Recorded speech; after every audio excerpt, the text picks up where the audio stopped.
Hello, this is a quick video to show some of the Zoom tools and how you can use them in your classroom if you have to do online learning or quarantine learning with students to help keep the engagement. So it's not just a video, but it's a little more interactive. So I'll quickly go through these because we will be practicing them at our in-service when we come back on Monday. First, down below, you have your tools that you can use. So you can see a participant list of who's in your meeting. You've got chat, share screen. As the teacher, since I'm the owner of this meeting, I have the breakout room. If you are a participant, you would not see this option. And then we have reactions. One of the simplest things is if you want to do a quick check-in of give me a thumbs up if you're ready to move on, something like that. Instead of people putting their hands up in the screen, they can click on reactions down at the bottom and then give you a thumbs up. And then it will pop up on the top left of their screen. And then if you're in gallery view, you can see all of your students and see their little icons. Maybe if something good's happened, you can do a celebration, so you can put up the celebration.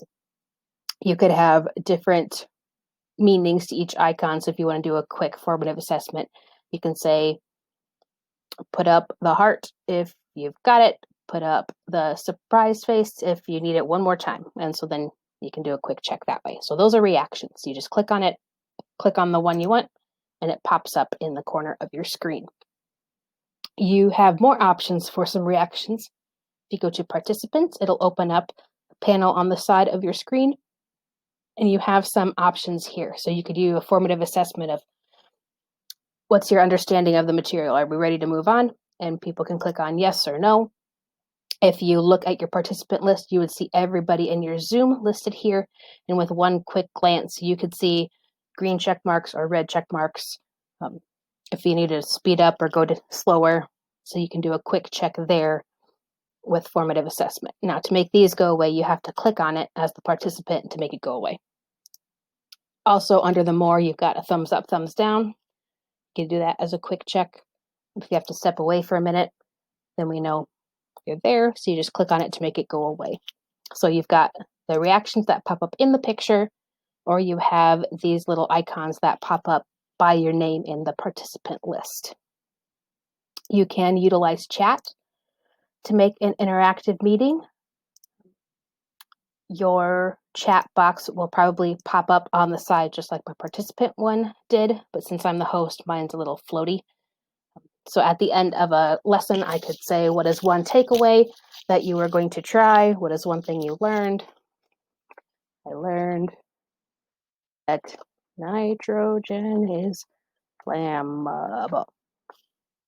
I think I spelled that right.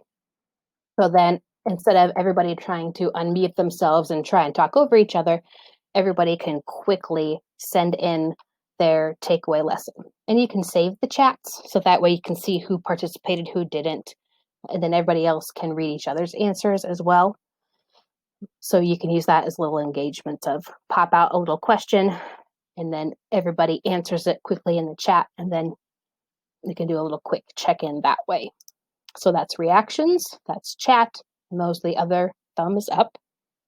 You can also rename yourself as you're joining the meeting. If you had your gallery view, there'll be a little picture and there'll be 3 dots by it. And you click on those 3 dots and you can rename yourself.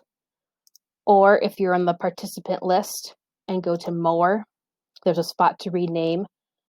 So maybe my welcome activity is, tell me one thing you did over Thanksgiving. And then I could rename myself to whatever my answer is.